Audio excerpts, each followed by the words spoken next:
అది నాకు నాకు ఒక 5,000 10,000 అది డబ్బు కాదు కదా.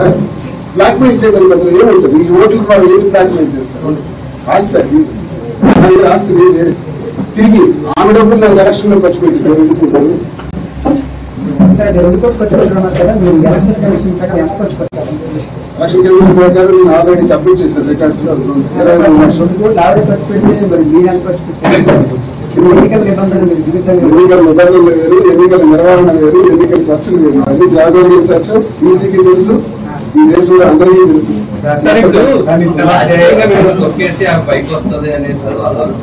రాజకీయ నాదే పతనం అయిపోయింది. ఆవిడ ఊడిపోయాను.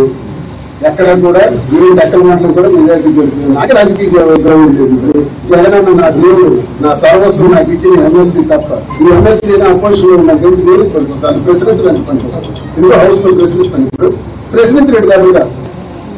నాకు లోపలేస్తారు, మళ్ళీ జైల్లో పడతారు. ఏ రోజు 3 గంటలకు ఎత్తేస్తారు. నాకు తెలిసి మళ్ళీ ఏం చేస్తారో నాకు తెలిసి 5 సంవత్సరాలు అవన్నీ భరించడానికి ఉండడానికి గుడ్డుగానే ఉండాలి.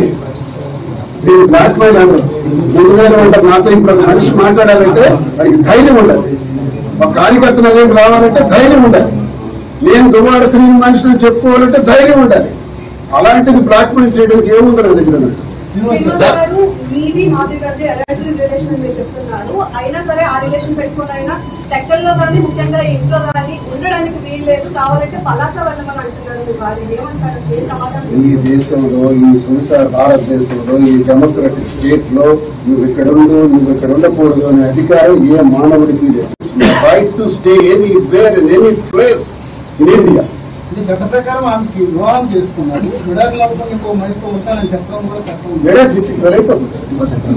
సార్, ఇప్పుడు మోదీ భర్త నుంచి మీకు ఏమైనా ఫోన్ కాల్ చేసి మా భార్యాభర్తల మధ్యన మీరు విడిపోవడానికి కారణం అవుతున్నారని మీరు అడిగారా? ఆయన ఎప్పుడు మాట్లాడలేదు. కానీ ఎప్పుడు మాట్లాడలేదు. వాళ్ళ ఇంట్లో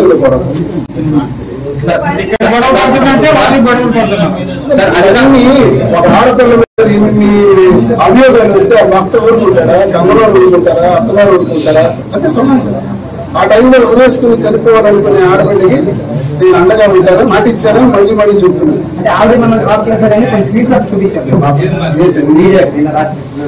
కొన్ని స్క్రీన్ షాట్ మీ మొబైల్లో అమ్మాయి తీసుకొని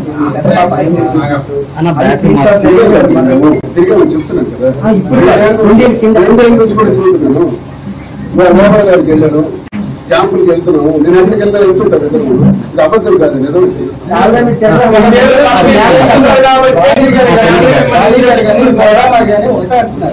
మా నాన్నగారితో మాకు ఎలాంటి విభేదాలు లేవు. ఈ ఆస్తి కూడా మా గుడ్డు కానీ నాన్నగారు ఎక్కడ ఉండమంటే అక్కడ ఉంటాం, లోపలికి ఎంటర్ చేయమండి. లేచి డోర్లు ఎరగొట్టారు కాబట్టి, ముందు కాలు పట్టుకొని గుణపాలతో వచ్చారు కాబట్టి ఎలా అవుతుంది? దువ్వాడ శ్రీనివాస్ బాధ్యత ఎలా అవుతుంది? ఏం చేసినా మన పాప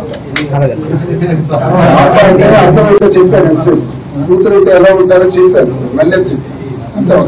సార్, అధికార పార్టీ ఆందోళనతో మీ భార్య ఏదో చేస్తుందంటే